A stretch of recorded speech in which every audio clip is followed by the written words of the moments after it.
Hello, I'm Matt Galloway, and this is the Current Podcast. For many Canadians, winter comes with a ritual. Head south to escape the freezing temperatures. But Donald Trump's tariffs, threats of taking over Canada, and tightened immigration rules have made some people rethink their travel plans this year. The Premier of Ontario, Doug Ford, is one of them. It's going to be the first time I'm not going to Florida. But I talked to so many people. Don't let this guy, Trump, determine and ruin your life and everything. That's my personal choice. That personal choice of where Canadians are spending their travel dollars is turning up in numbers from Statistics Canada, with the second quarter of this year showing a more than 21% drop in Canadians visiting the U.S. compared to the same time last year. Charlie Burt and his wife have vacationed in Texas for more than a decade, but they've now decided to do something very different. Charlie is in Winnipeg this morning. Charlie, good morning. Good morning. I looked at the forecast when I woke up, and it said it was minus 21 in Winnipeg this morning. Yes. Texas is a lot warmer. Why are you not going back there this year?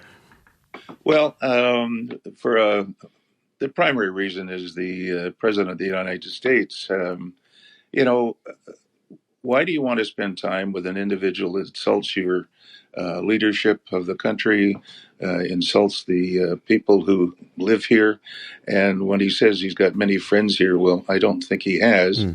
And it just doesn't make sense. Why should we support them when they're very derogatory to us? So we've decided to look alternate areas for our winter escape. And where are you going to go instead?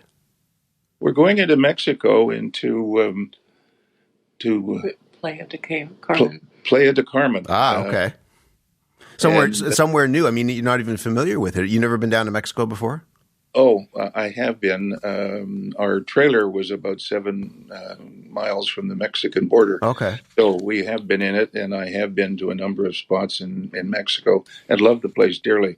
But this is a different spot for us, and that's why we're trying it. I mean, tell me a little bit about how long had you gone to Texas? Oh, since probably 12, 15 years. You would go for late October, early November, and then come back by April the 1st. And so you would have friends down there? You'd be part of a community down there? Yes. Most of the people in Pine de Palm, where we were, are Canadians, and a lot of them were contemporaries from our neighborhood up here in Fort Garry and in Winnipeg. What will you miss the most about not being down there? The lifestyle, it's very laid back. The people down there are friendly, especially the Hispanic population. You couldn't ask for a nicer group of people. Golf, wandering around in shorts and a T-shirt, things like that. It's just an easy way of life. And then suddenly you have to leave and come back north. Was it a tough decision for you to not go back there? I mean, as you said, you weren't pleased with what the U.S. president was saying, but right. Did you have to mull it over, or? Well, it was a question my wife asked after the border closed because of the pandemic. What do you do with your property when you're 3,000 clicks away and you can't access it? You can't even look at it. When we finally got down after being away for over a year, there were a number of issues like plumbing had broken and other things that you would normally look after in maintenance. But there's no one down there that you can rely on to look after things. So that was probably the first part of our thinking. To be that far away and maybe being isolated from it. And then Mr. Trump arrived, and with all his glory. Do you have friends who are still going back down? I mean, despite everything, they have decided that it's the right thing for them to do to go back to Texas? Yes, and some of them are for health reasons. They can't take the cold. It's a circulation issue or other medical issues, and they need to be someplace warm. So, yes, they've gone. They'll be drifting back probably within the next 2-3 weeks, and we can then talk to them and see what their experiences were. Just finally, what do you think it would take for you to get back to the United States? Well, firstly, the change in attitude for Mr. Trump, his removal and all the people around him.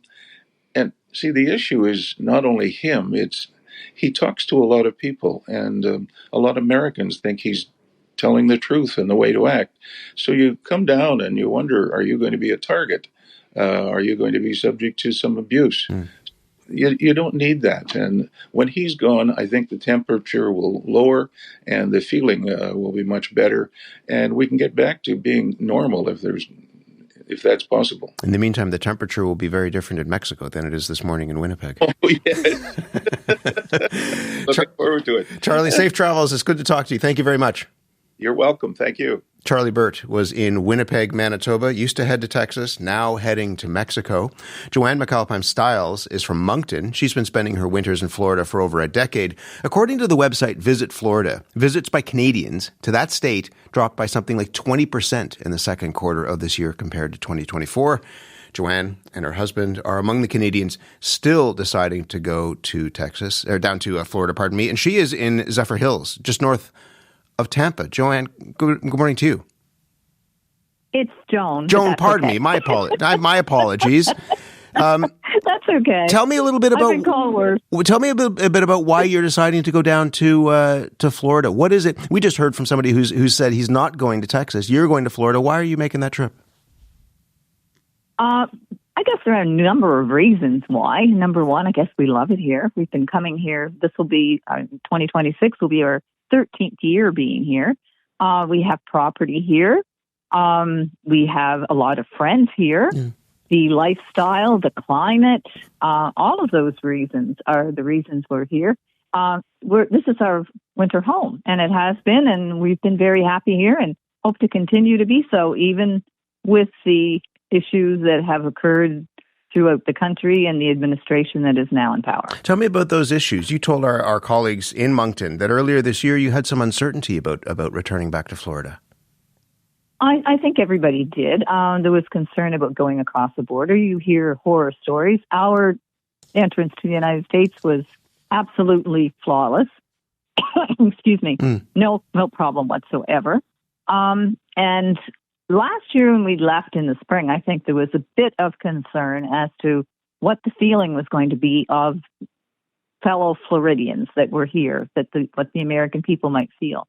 But I have encountered none of that at all. In fact, I've laughed and said for Canadians, we're always historically, we get teased about the fact that we say, oh, we're sorry. We're always saying we're sorry. That has changed now. It's the Americans who are saying, sorry. And that happens on a frequent basis. I've had clerks come out from behind counters in stores that I've visited over the past 12 years and hugged me and said, I'm so happy that you're back. Thank you for coming back. We're so glad you're here. And I think the drop in the number of people coming has really affected all of the stores and the businesses in Florida. That's what I was going to ask. Have you noticed that drop? I mean, the statistics are one thing, but have you noticed just out and about fewer Canadians there than in years past? Oh, definitely. There's no Canadian plates in parking lots, and I think that was one of the first things we noticed on our trip down in early November is that you didn't have any Canadian license plates on the road, which is strange for that time of the year because that's usually the exodus to Florida. Part of this is about people feeling that they don't want to be in a country where the president is insulting our country and saying he's going to take it over and what have you. Did the comments by Donald Trump give you any pause at all? The comments by Donald Trump infuriate me more than I could ever tell you. Yes, I find it very upsetting, and I think every Canadian does, and rightfully so.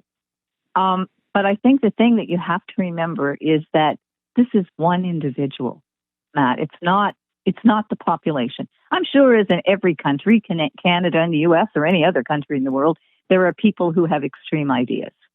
But the majority of people are kind and friendly, and they don't feel that way. It's just this one person.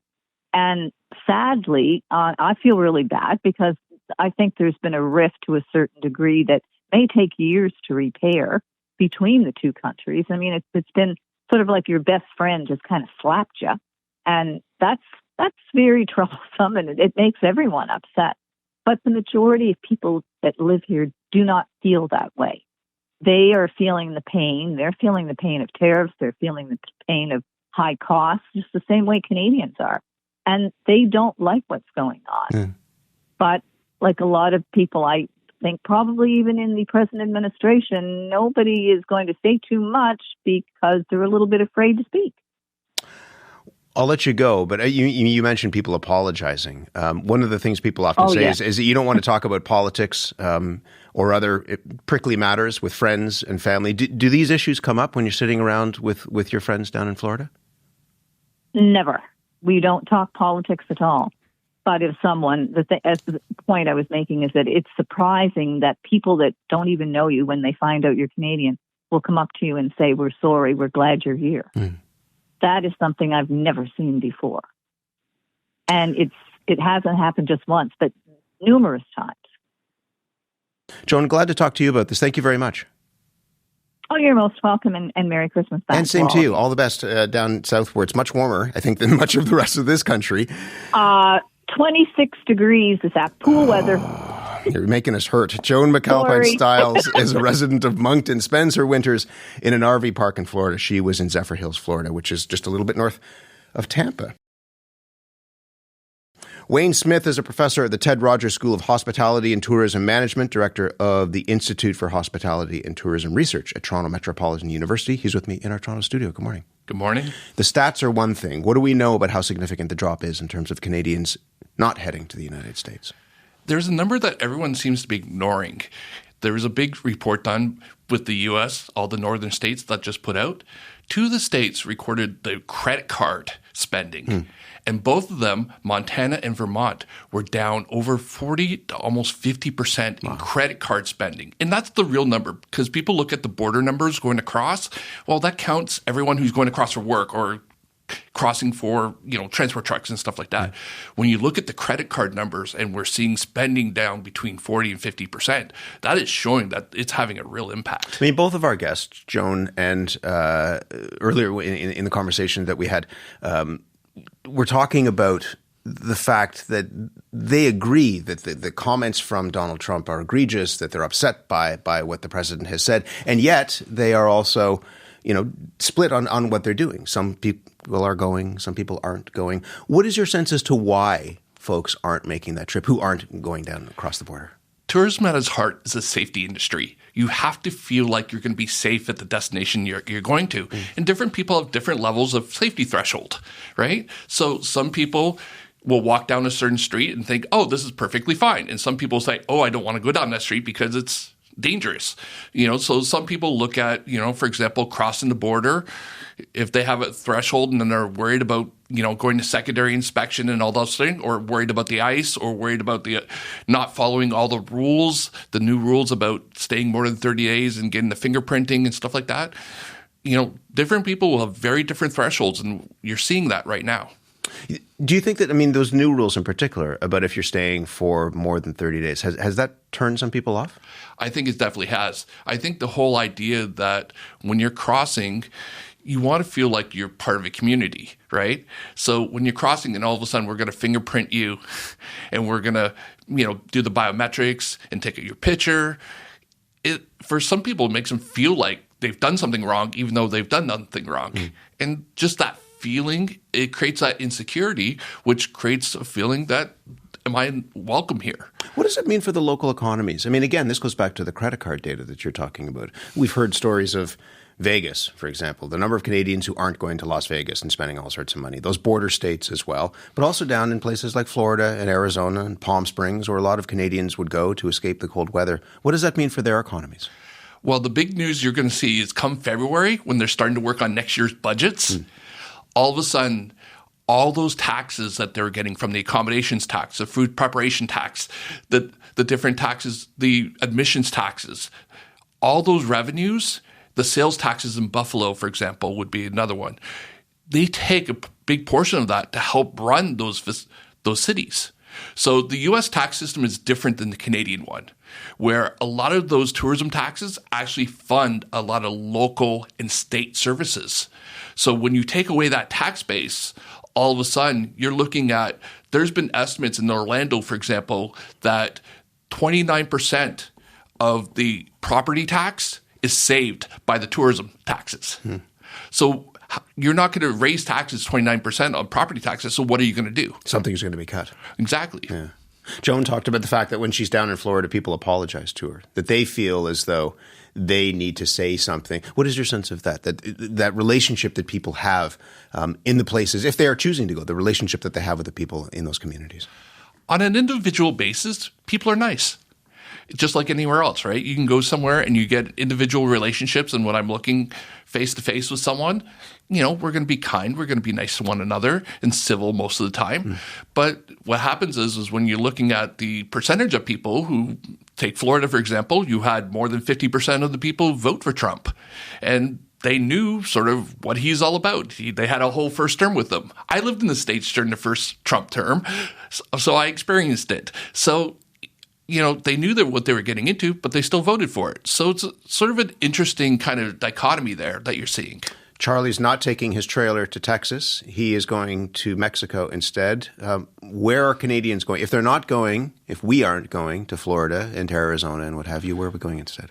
Mexico is a big location. You're also seeing some South American countries like Colombia and some of the areas around there would be work. You're also seeing the Dominican Republic. If you're going to Europe, Portugal's the big winner. It seems to be the big winner for Canadian tourists. And you wonder whether people are just staying here as well. I mean, again, we talk about escaping the winter. Winter's a lovely thing. I mean, if you embrace it, if you lean into it, this country is beautiful in the winter. Is your sense that people are spending, we talk about this, but are people spending more money in this country now? We haven't seen the numbers quite yet for obviously this winter. We're seeing some really good reports out of like Whistler Blackcomb and a couple of those other places that their numbers seem to be rising. We haven't seen anything official yet, but I think you're going to see places like Victoria, for example, do very well this year, where people can go there, they can escape the snow, and have temperate weather at the same time. I think you're going to see some places like that do really, really well. How long-term do you think this will be? It feels like, the Prime Minister has talked about the relationship between Canada and the United States being different right now. Charlie is looking for, in some ways, a different administration, but also a different attitude, if you can put it that way. So how long is this going to play out, do you think? This is really interesting because what happens is you're having people break habits. So he was talking about he's been going down 12 to 15 years. Well, if he goes down to Mexico and has a great experience, what's to stop him from going in? That's becoming your new habit. So as consumers, we like to be buying the same thing over and over and over again. If we get a brand we really like, we tend to buy it all the time. It's the same type of idea where you're setting new travel patterns and new travel ideas. So this summer, instead of those Quebec visitors going to Old Orchard, well, they're now going to Halifax. Well, if they had a great Halifax experience, what's to stop them from going back to Halifax next year instead of Old Orchard? So this is an opportunity for these destinations to really establish new habits, new customers, and bring them in. And if they treat them well, if they give them good value for money, they could be developing a new customer they could have for another decade. Treating them well is key. As you said earlier, tourism and travel so much is about feeling comfortable, feeling like you're welcomed there. Exactly. So when you get into these experiences, it's imperative that you get the sense, I am a guest. See, the biggest thing that's turning off a lot of the Canadian market is when they hear the U.S. politicians start talking about, we're losing all this money. No one wants to be thought of as a dollar sign. No one wants to be thought of, we just miss you because you're spending with us. It's the totally wrong attitude that we're seeing. So that is turning off a lot of people in itself. Have you rethought where you're traveling because of what we're talking about? I'm originally from Toronto. I spent 15 years in the States. I have really good friends in Charleston, South Carolina, where I spent 15 years, and a couple of them are in their 70s. I'd love to go see them. And I keep going back and forth whether or not I would go or not. I'm leaning to not, but, if something ever happened to one of them, they're my friends, they're my family. And it's really tough to say no to that. It's a personal decision for so many people. Wayne, thank you. Thank you so much. Wayne Smith, professor at the Ted Rogers School of Hospitality and Tourism Management, director of the Institute for Hospitality and Tourism Research at Toronto Metropolitan University. You've been listening to The Current Podcast. My name is Matt Galloway. Thanks for listening. I'll talk to you soon.